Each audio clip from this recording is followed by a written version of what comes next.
درس قرآن مجید میں آپ کو مجھے حاضری کی سعادت نصیب ہو رہی ہے۔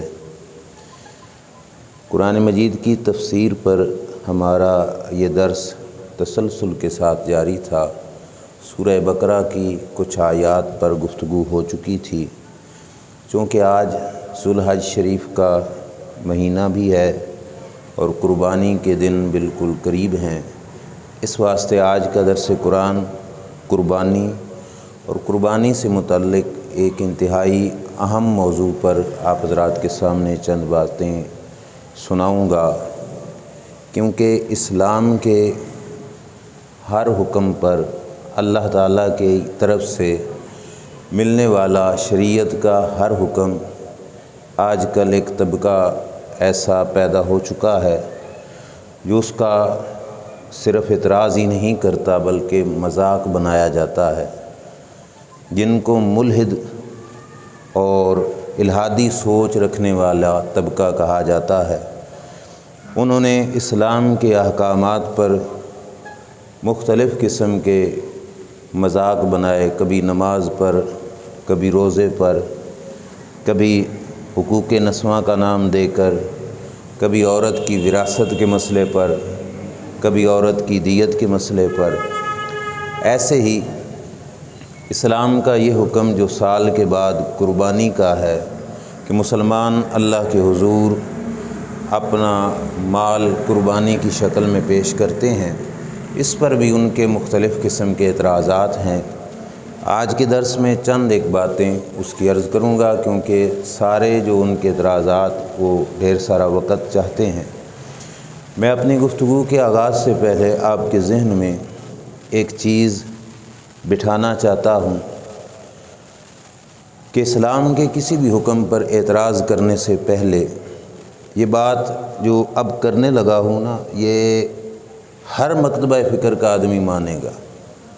جو مسلمانوں میں مختلف فرقے ہیں وہ بھی، جو بد مذاہب ہیں وہ بھی، اور جو پھر اس سے باہر جو غیر مسلم طبقہ وہ بھی اس بات سے متفق ہے کہ جو بھی کسی شے کو بناتا ہے اس شے کے متعلق وہی بہتر جانتا ہوتا ہے کہ اس شے کو استعمال کیسے کرنا ہے، اس شے کو نقصان کیا دے گا، اس شے کو فائدہ کیا دے گا۔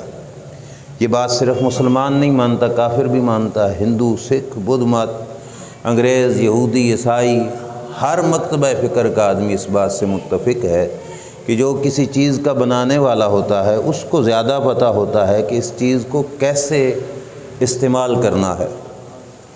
الیکٹرانک اشیاء آپ بازار سے خریدتے ہیں تو ان کے ساتھ ایک کاپی ملتی ہے جس پر اس کے استعمال کرنے کا طریقہ لکھا ہوتا ہے کہ اس چیز کو کیسے استعمال کرنا ہے۔ اب بنانے والے کی طرف سے جو ہدایات ہیں اگر ان پہ عمل نہیں کیا جائے گا تو اس چیز سے نہ بندہ فائدہ اٹھا سکتا ہے، نہ اس چیز کو صحیح طریقے سے بندہ استعمال کر سکتا ہے، بلکہ اس چیز کا خسارہ اور نقصان ہو جائے گا اگر بنانے والے کی ہدایت کے مطابق استعمال نہ کیا گیا۔ یہاں تک یہ جو میں نے بات کہی سارے مانتے ہیں۔ اب آئیے اس طرف کہ ہر چیز کا خالق اللہ جل وحدہ لا شریک ہے۔ جب ہر چیز کو بنانے والی ذات اللہ کی ہے تو پھر اس چیز کے متعلق وہی بہتر جانتا ہے کہ اس چیز کا استعمال کس طریقے سے کیا جائے گا۔ اب اس ذات نے اس شے کے متعلق جو احکامات بیان فرمائے ہیں وہ احکامات انسان اگر اپنے عقلی گھوڑے دوڑا کر سوچنے لگے تو انسان کی سوچ اور فکر اس حکمت تک نہیں پہنچ سکتی جس حکمت کے پیش نظر رب کائنات نے کائنات کی مختلف اشیاء کے متعلق اپنے احکامات جاری فرمائے ہیں۔ قربانی بھی انہی حکموں میں سے ایک حکم ہے کہ رب ذوالجلال جل شانہ نے اپنے بندوں کو سال کے بعد ایک دن اپنے مال میں سے جانور خرید کر اللہ کی راہ میں ذبح کرنے کا حکم دیا، اور اس بات کی تاکید کی آقا دو عالم صلی اللہ علیہ وسلم نے کہ قربانی کے دنوں کے اندر اللہ کے ہاں کوئی بھی عمل اتنا محبوب نہیں ہے جتنا جانور کے گلے پہ چھری پھیرنا اللہ تعالیٰ کے ہاں سب سے زیادہ محبوب عمل ہے۔ باقی اعمال اپنی جگہ پہ، یہ نہیں کہ ان کا ثواب نہیں ملے گا، لیکن سب سے فضیلت والا جو عمل ہے اور سب سے زیادہ محبوب عمل جو ہے ان دنوں کے اندر وہ اراقت دم یعنی خون بہانا، چھری پھیرنا جانور کے گلے پر، یہ اللہ تبارک و تعالی جل شانہ کو سب سے زیادہ محبوب ہے۔ لوگوں کے ذہنوں کے اندر یہی بات بٹھائی جاتی ہے کہ قربانی ایک مال کا ضیاع ہے، فضول خرچی ہے، قربانی کو فضول خرچی سے تعبیر کیا جاتا ہے کہ یہ فضول خرچی ہے، لہٰذا اس سے اجتناب کرنا چاہیے۔ اس کے جواب میں گزارش ہے کہ سب سے پہلے کہ اللہ کریم نے جو دستور کائنات بنایا، اس کائنات کا نظام بنایا، مخلوقات مختلف قسم کی رب ذوالجلال نے پیدا فرمائی، ہر چھوٹی مخلوق اپنی سی بڑی مخلوق کے لیے قربانی دیتی ہے، جو بھی معیار کے لحاظ سے چھوٹی ہے وہ اپنے سے بڑی مخلوق کے لیے قربانی دیتی ہے۔ اب دیکھو مخلوق خدا کے اندر جمادات، نباتات، حیوانات، یہ اللہ تبارک و تعالیٰ کی مخلوقات میں سے ہیں۔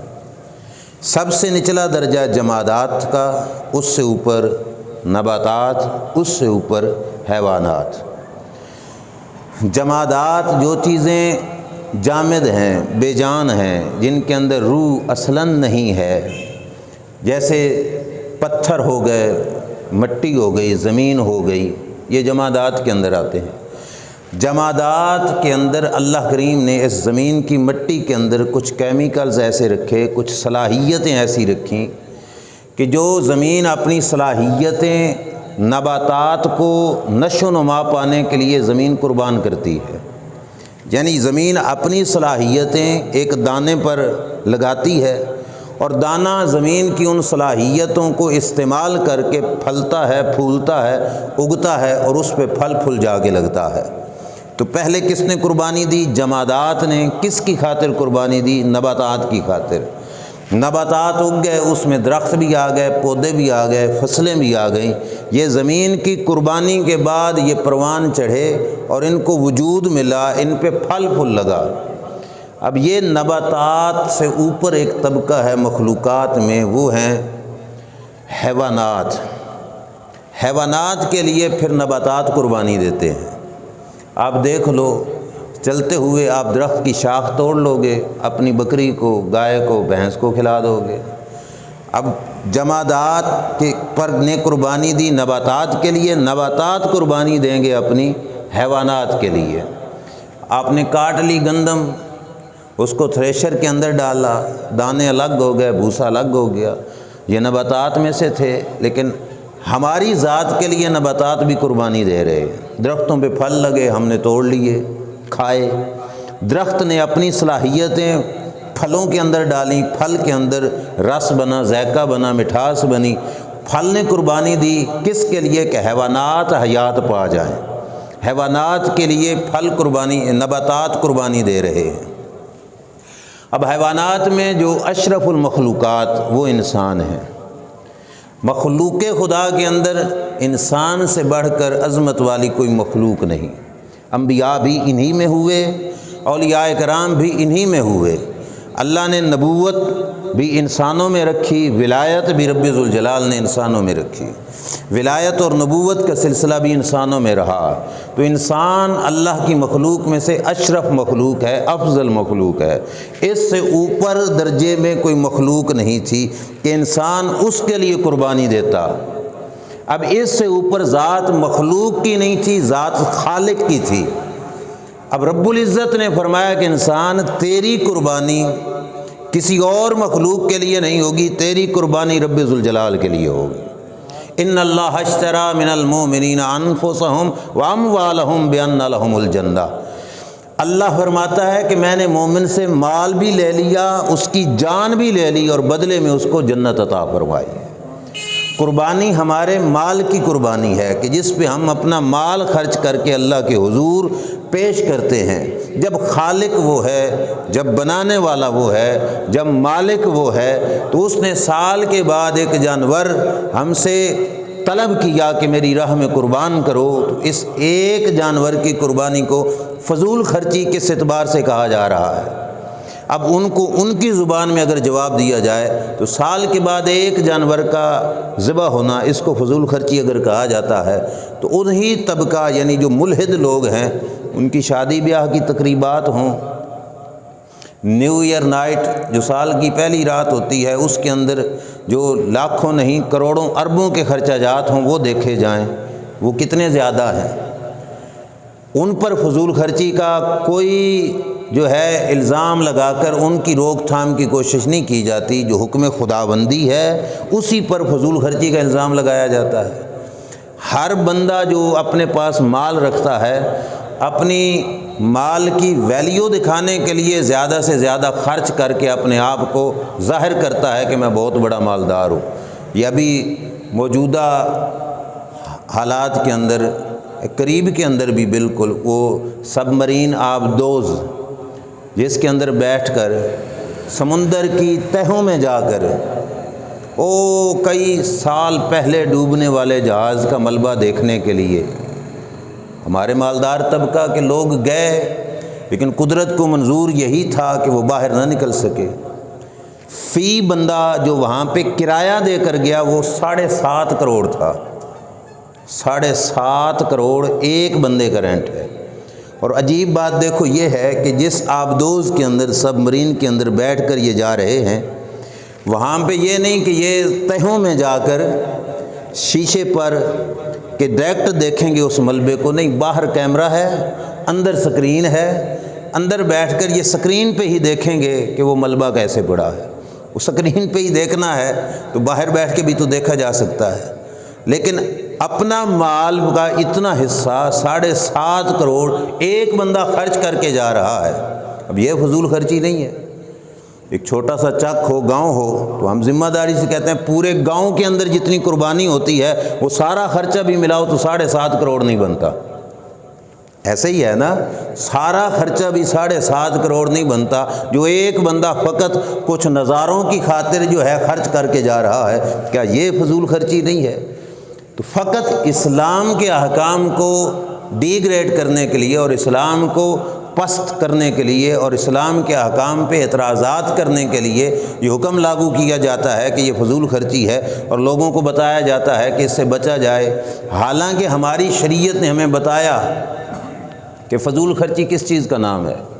اللہ نے ہمیں فضول خرچی سے منع فرمایا، لیکن فضول خرچی اور ہوتا ہے، لیکن کسی غریب کی مدد پہ اوپر جو خرچ ہوتا ہے، اپنی اولاد پہ جو خرچ ہوتا ہے، اسے فضول خرچی نہیں کہا جاتا۔ قرآن میں ترتیب دیکھیے، وَآتِ ذَا الْقُرْبَىٰ حَقَّهُ وَالْمِسْكِينَ وَابْنَ السَّبِيلِ وَلَا تُبَذِّرْ تَبْذِيرًا۔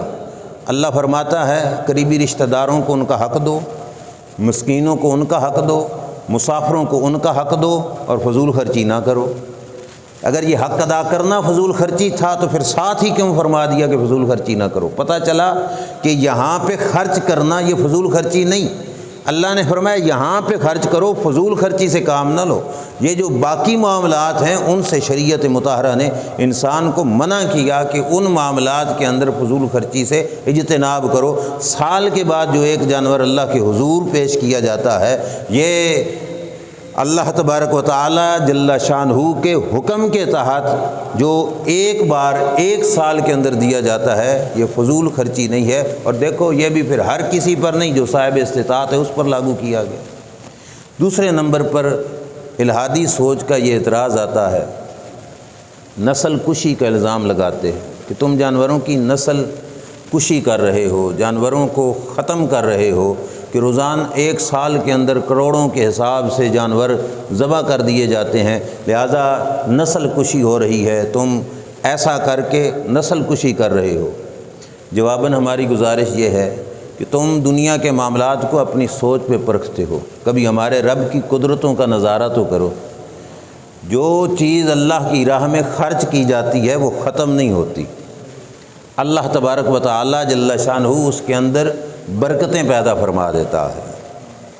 ہم شاہی قلعہ لاہور کے اندر گئے، 2007 کی بات ہے غالباً، تو وہاں پہ کچھ کنویں تھے، جو ہمیں وزٹ کرانے والا تھا اس نے دکھایا کہ ان کنوؤں کے اندر اب پانی نہیں ہے، کاغذ شاپر وغیرہ ریپرز وغیرہ وہ پڑے ہیں، باقی پانی نہیں ہے۔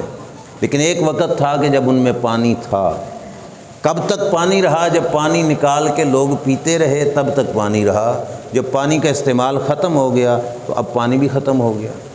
سوچنے کی بات یہ ہے کہ کنویں کے اندر سے پانی ختم تو اس وقت ہونا چاہیے تھا جب تک استعمال کیا جا رہا تھا، اور جس وقت استعمال ختم ہو گیا تو اس وقت تو کنویں کا پانی لبالب بھرا ہونا چاہیے تھا۔ لیکن عجیب بات ہے کہ جب استعمال ہوتا رہا تب تک تو پانی رہا، جب استعمال ختم ہو گیا تب پانی ختم ہو گیا۔ رب دکھانا چاہتا ہے کہ میری مخلوقات کے اندر جو میرے بندوں پر، میری مخلوق پر خرچ ہوتا رہتا ہے، وہاں پہ میں فیضان زیادہ سے زیادہ عطا فرماتا ہوں، اور جہاں پہ خرچ رک جاتا ہے وہاں پہ چیز ختم ہو جاتی ہے۔ اللہ نے دکھایا کہ جو قربانی دینے والے لوگ ہوتے ہیں وہاں پہ نسل کشی نہیں ہوتی۔ اللہ تبارک و تعالیٰ ان جانوروں کی نسلوں کے اندر بھی برکتیں پیدا فرما دیتا ہے۔ اور یہ میں اپنی طرف سے نہیں کہہ رہا، آپ لوگوں کی آنکھیں اس بات کا مشاہدہ کرتی ہوں گی کہ جو جانور قربانی کے اندر ذبح کیے جاتے ہیں آس پاس کے علاقوں میں دیکھ لو، ان کی تعداد زیادہ ہے کہ نہیں ہے؟ کبھی ایسا ہوا نسل کشی کے اندر کہ جانور ذبح ہو گیا جی اب بکرا تو پورے ملک میں مل ہی نہیں رہا، لہٰذا ذبح کیا کیا جائے؟ کبھی ایسا ہوا؟ گائے بھینس جی مل ہی نہیں رہی تو اب ذبح کیا کیا جائے؟ کبھی ایسا ہوا؟ اب دوسری طرف دیکھ لیجئے، جو حرام جانور ہیں قربانی پہ نہیں لگتے، بلی ہو گئی، کتنے کتنے بچے جنم دیتی ہے؟ 5 7 زیادہ دیتی ہے۔ کتیا ہو گئی، وہ کتنے جنم دیتی ہے؟ 9 بچے جنم دے دیتی ہے۔ بکری کے زیادہ سے زیادہ کتنے بچے جنم ہوتے ہیں؟ زیادہ 3 ہو گئے، 2 عموماً ایک پر کام چلتا ہے۔ گائے بھینس میں ایک ہی چلتا ہے، اونٹنیوں میں ایک ہی چلتا ہے۔ یہاں پہ افزائش نسل جو ہو رہی ہے کہ ایک بچہ ہے، 2 ہیں، بڑھ کر زیادہ سے زیادہ وہ بھی کہیں اکا دکا 3 ہیں بکریوں کے اندر، اور جو بلی ہیں، کتی ہیں، دیگر جانور ہیں وہ 5 7 9 تک جا رہی ہے۔ اس کے باوجود معاشرے کے اندر دیکھیے، آیا بلیوں کی تعداد زیادہ ہے، کتوں کی تعداد زیادہ ہے، یا حلال جانوروں کی تعداد زیادہ ہے؟ حلال جانوروں کی تعداد زیادہ ہے۔ کیوں؟ ان کو تو ذبح کیا جاتا ہے، ان کو تو ہر سال صرف نہیں ہر روزانہ لاکھوں کے اعتبار سے جانور ذبح کیے جاتے ہیں۔ پھر یہ کیوں نہیں ختم ہو رہے؟ وجہ یہی ہے کہ جہاں پہ خرچ شروع ہو جاتا ہے اللہ تبارک و تعالیٰ اس کے اندر برکتیں پیدا فرما دیتا ہے۔ یہ ان لوگوں کی سوچ ہے کہ وہ سمجھتے ہیں کہ نسل کشی، اگر نسل کشی ہو رہی ہے تو پھر ہمیں دکھاؤ بھی تو صحیح کہ کہاں پہ نسل کشی ہو۔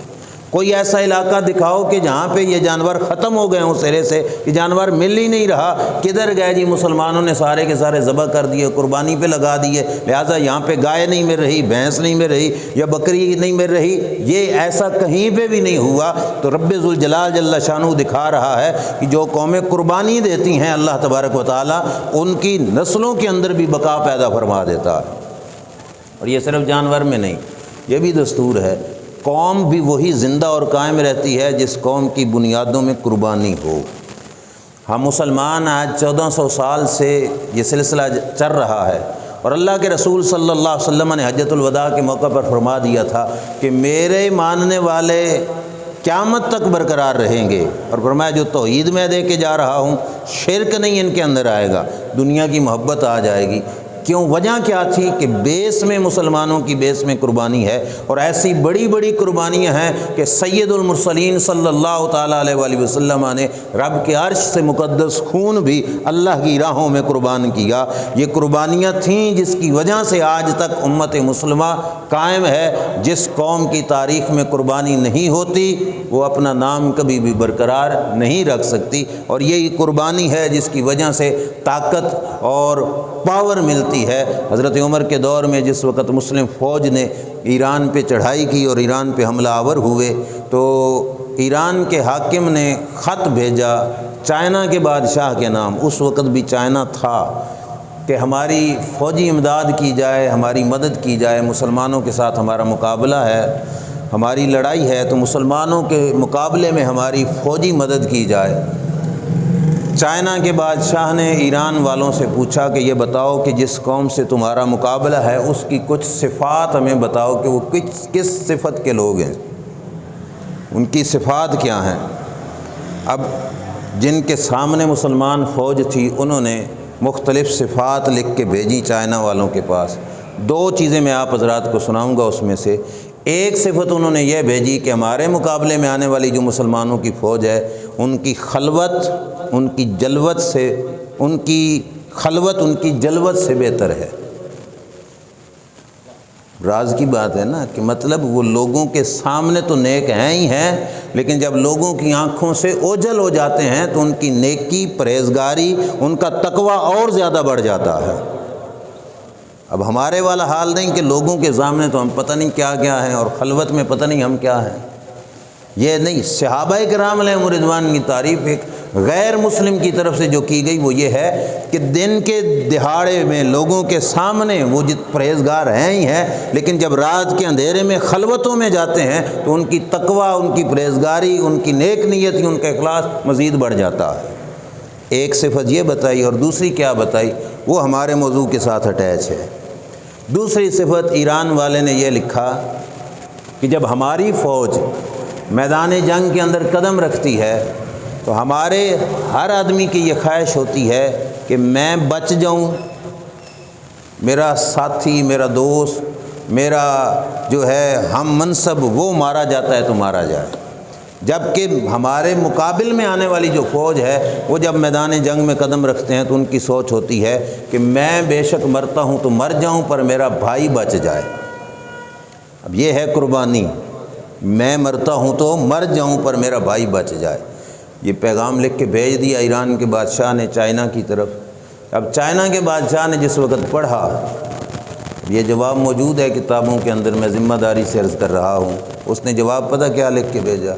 اس نے ایران والے سے کہا مدد کرنے پر مجھے کوئی اعتراض نہیں، میں تمہاری مدد کر سکتا ہوں اور ٹھیک ٹھاک مدد کر سکتا ہوں۔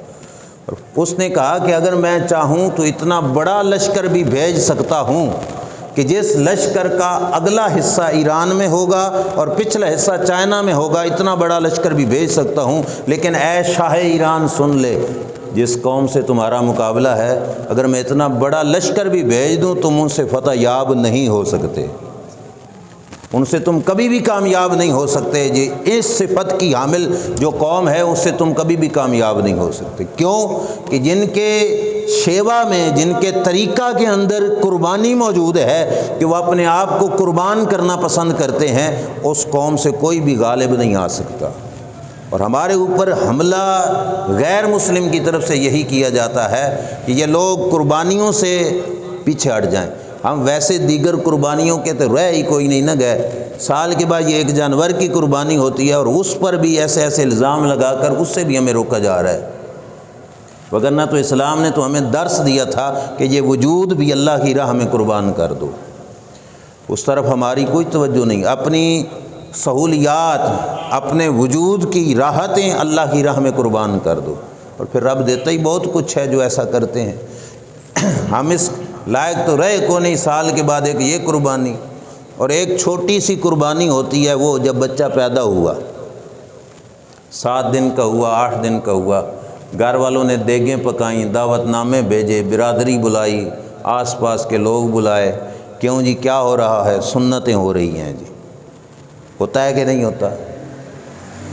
7ویں دن 9ویں دن سنتیں ہو رہی ہیں جی، برادری آ گئی، کھانے لگ گئے۔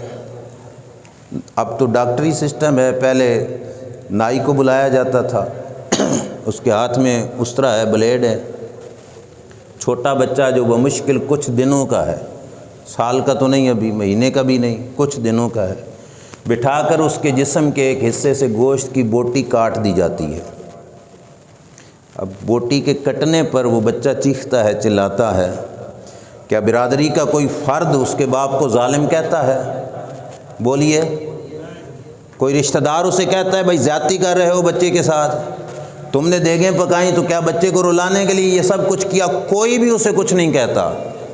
مبارکیں آ رہی ہیں، مٹھائیاں آ رہی ہیں، سوٹ آ رہے ہیں، ہر بندہ خوش ہے، لیکن بچہ رو رہا ہے۔ اور بچے کی وہ تکلیف پتہ نہیں کتنے دن بعد تک ہی باقی رہتی ہے، ذرا سا ہاتھ لگنے پہ بھی دکھ جاتا ہے، کوئی بھی پریشان نہیں ہے، ہر بندہ مطمئن ہے۔ وجہ کیا ہے؟ ہر بندہ سوچتا ہے بے شک بوٹی کٹی ہے، بے شک خون بہا ہے، لیکن سنت مصطفیٰ زندہ ہوئی ہے، اس واسطے ہر بندہ مطمئن ہے۔ مصیبت یہ ہے جو بچپن میں ہمارا رویہ تھا وہ چند دنوں کے بعد چینج ہو جاتا ہے۔ بچپن میں باپ نے اپنے بچے کا رونا نہیں دیکھا بلکہ حضور کی سنت زندہ کی، رشتہ داروں نے بچے کا چیخنا چلانا نہیں دیکھا، سنت مصطفیٰ کو پورا کیا۔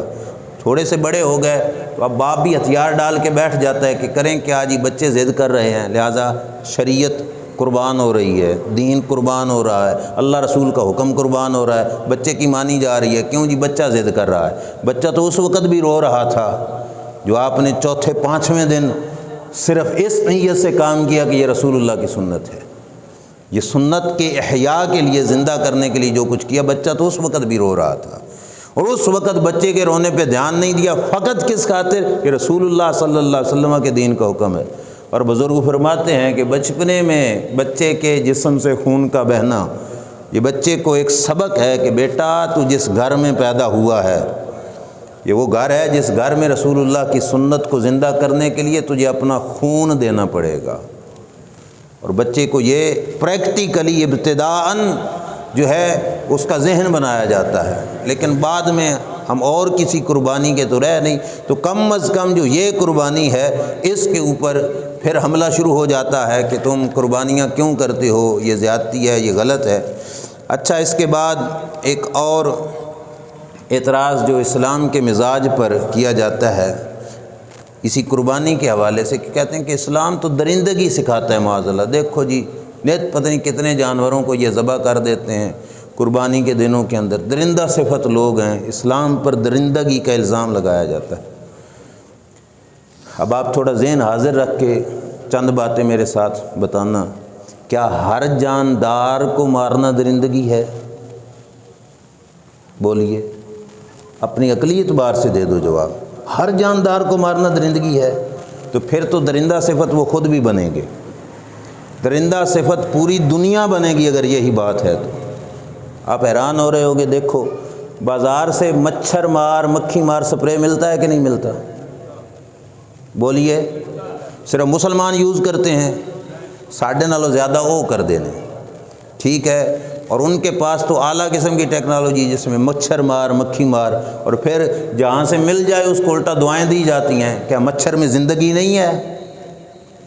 مکھی میں زندگی نہیں ہے؟ مچھر اور مکھی کو مارنے کے لیے سپرے پیسے دے کے خرید کے لاتے ہو، وہاں پہ درندگی نظر نہیں آتی کہ تم درندہ سے بد بن رہے ہو؟ کیوں؟ وجہ کیا ہے؟ وجہ یہی ہے کہ انسان کے لیے جو چیز نقصان دہ ہے اس کو ختم کر دینا یہ لازمی اور ضروری چیز ہے، اور جس چیز کا فائدہ انسان کو ہے اللہ بھی چاہتا ہے، اللہ کا دین بھی چاہتا ہے کہ وہ فائدہ میرے بندے تک پہنچے۔ اب اگر جاندار کو مارنا درندگی ہے تو کئی دوائیاں ایسی ہوتی ہیں جو ہم کھاتے ہیں تو ہمارے اندر کے جراثیم مر رہے ہوتے ہیں، اور ہم دوائیاں دعا دے رہے ہوتے ہیں کہ جس نے ہمیں دوا دی ہے۔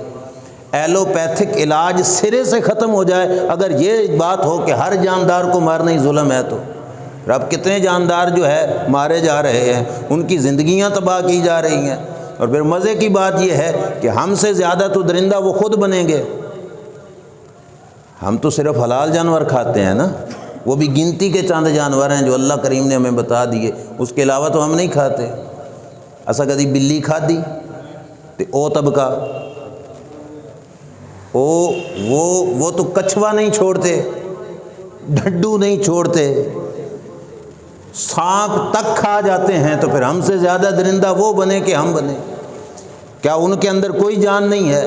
ہم نے تو مخصوص جاندار، پھر بات وہی آ گئی جن کی گوشت کے اندر نقصان دہ اثرات تھے، شریعت نے ان کو سرے سے حرام کر کے رکھ دیا کہ ان کے قریب بھی نہیں جانا، اور جس جانور کو حلال رکھا اس جانور کے اندر بھی ایک لمٹ ہے، اس لمٹ کے بعد جا کے وہ حلال ہوگا۔ اگر آپ نے ذبح نہیں کیا ویسے مر گیا تب بھی اس کا کھانا حلال نہیں۔ اور ذبح کے طریقے پر آج 14 صدیاں بعد سائنس جس سوچ تک پہنچی کروڑوں سلام رسول کریم صلی اللہ تعالیٰ علیہ وآلہ وسلم کی عظمت کو کہ سرکار نے وہ حکم ہمیں کئی 100 سال پہلے بتا دیا۔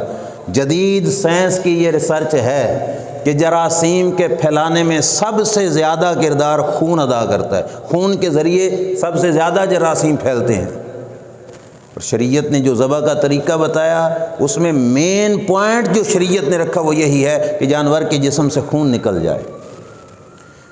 خوراک سانس کی نالی کے ساتھ 2 رگیں وہ کاٹی جاتی ہیں جو خون والی ہوتی ہیں، ہماری بولی میں ان کو ودجین کہا جاتا ہے۔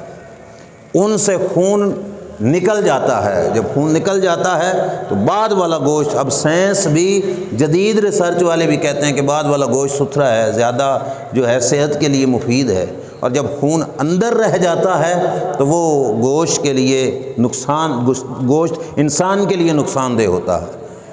اسلام نے جن احکامات کا حکم دیا ان احکامات کے اندر انسان کی عظمت کو سامنے رکھا گیا کہ انسان ایک عظیم مخلوق ہے، اس کی عظمت کو سامنے رکھ کے رب ذوالجلال جل شانہ نے یہ سلسلہ رکھا۔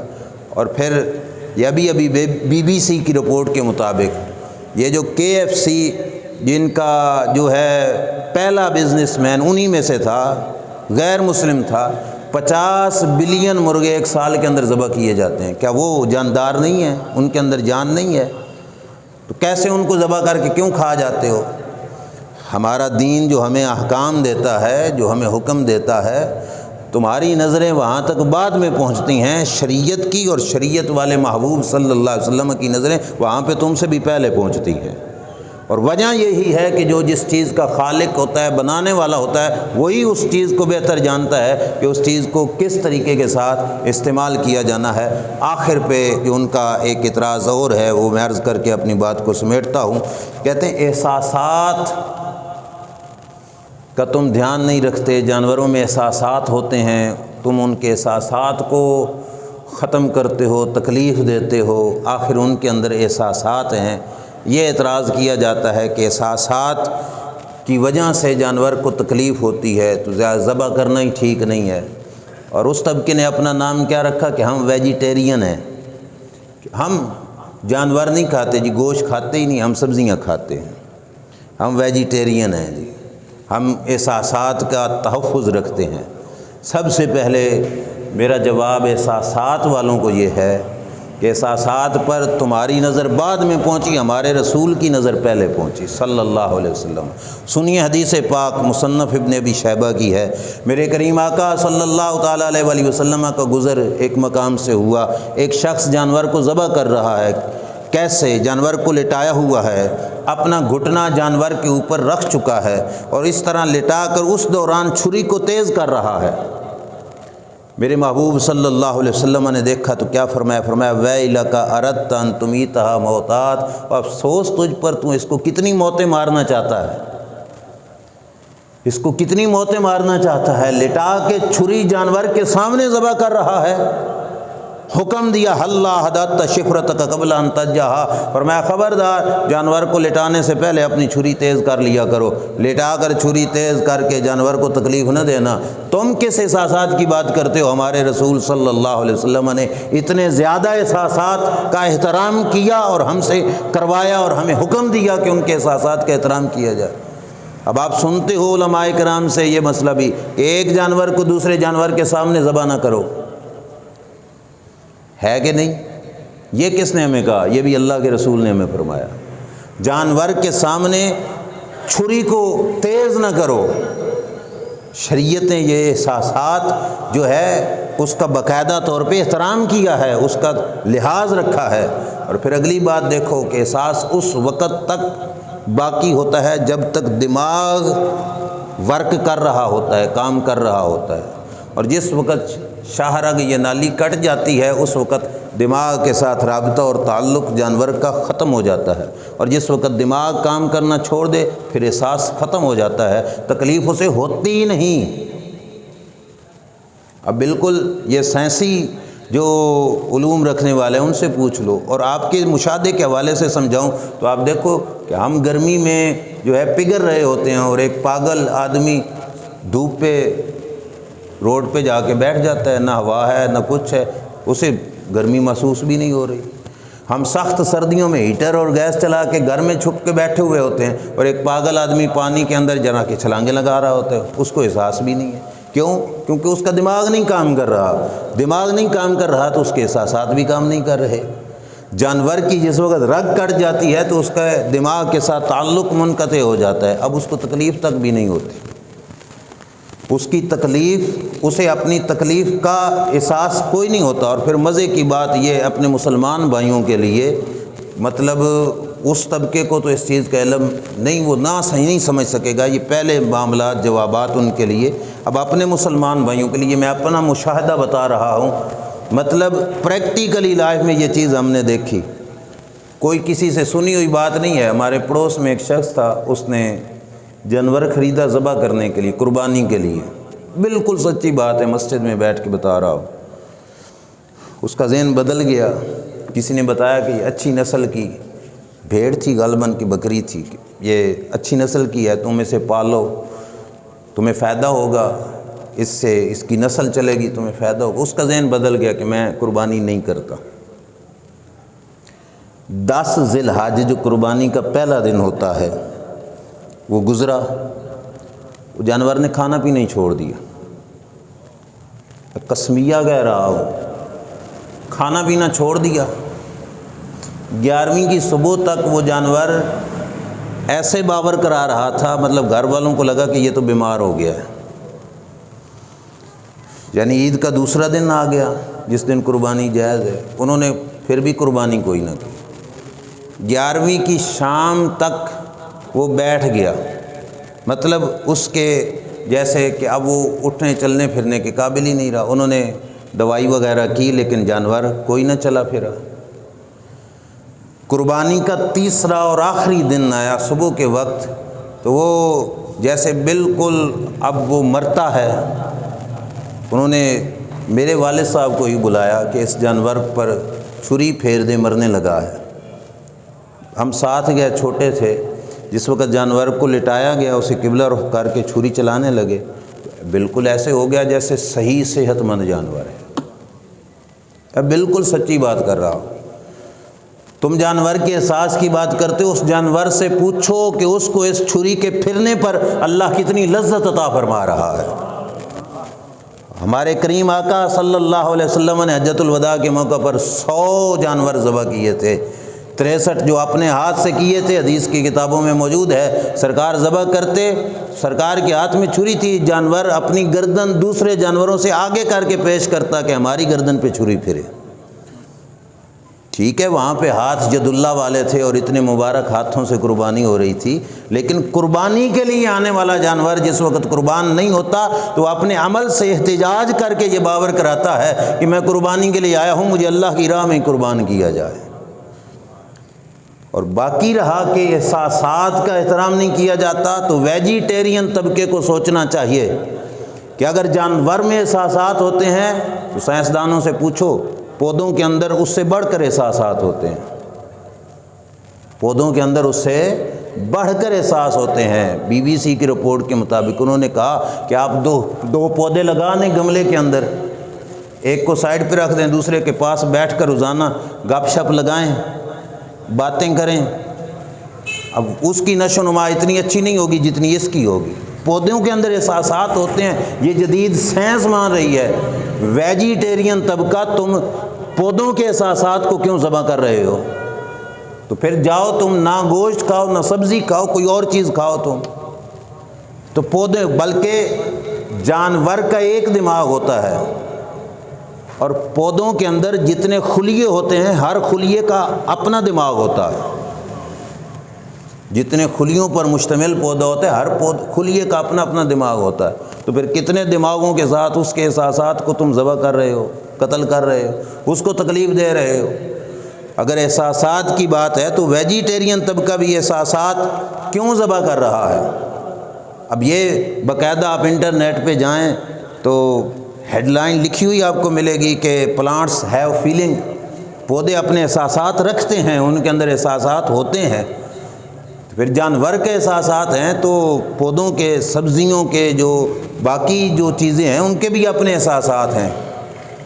آج آ کے یہ ماننا پڑے گا کہ اللہ کریم جل شانہ ہے خالق ہر چیز کا، اور جس چیز کے تخلیق کرنے کے بعد رب نے جو حکم اس کے بارے میں دیا اس کے بارے میں وہی بہتر ہے۔ تیری میری سوچ اس مقام تک نہیں پہنچ سکتی جس مقام تک اللہ کے دین نے سمجھ کر جو ہے ہمیں احکامات جاری فرما دیے۔ لہذا قربانی، اور پھر یہ نظریہ دیا جاتا ہے جی قربانی کی جگہ ایک واٹر کولر ہی لگا دو، مالی صدقہ ہی کرنا ہے تو جانور ذبح کرنے کی بجائے مالی صدقہ کر کے ایک واٹر کولر لگا دو، یہ کام کر دو، وہ کر دو۔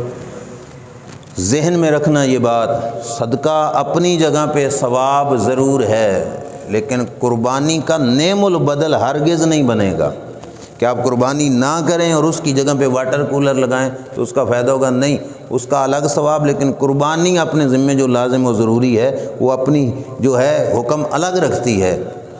کیوں؟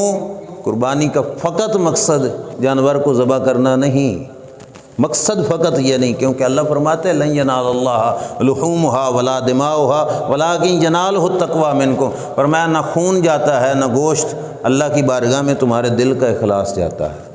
رب نے ہمیں سبق دینا ہے کہ ہمیں اس بات کو ذہن میں بٹھانا چاہیے کہ قربانی فنا کرنے کے لیے نہیں ہوتی، قربانی بقا کا ایک ذریعہ ہوتی ہے کہ قربانی کے ذریعے بقا ملتی ہے، فنائیت قربانی سے نہیں ملتی۔ اللہ کریم نے قربانی کے اندر یہ چیزیں چھپا کے رکھ دی ہیں، اور بندے جو اس کے مخلص لوگ ہیں ان کو پتہ ہے کہ اللہ کریم جو لوگ اس عمل کو دہراتے رہتے ہیں اللہ تبارک و تعالیٰ انہیں کتنی برکتوں کے ساتھ نوازتا ہے۔ اللہ کی بارگاہ میں دعا ہے رب ذوالجلال مجھے آپ کو سمجھ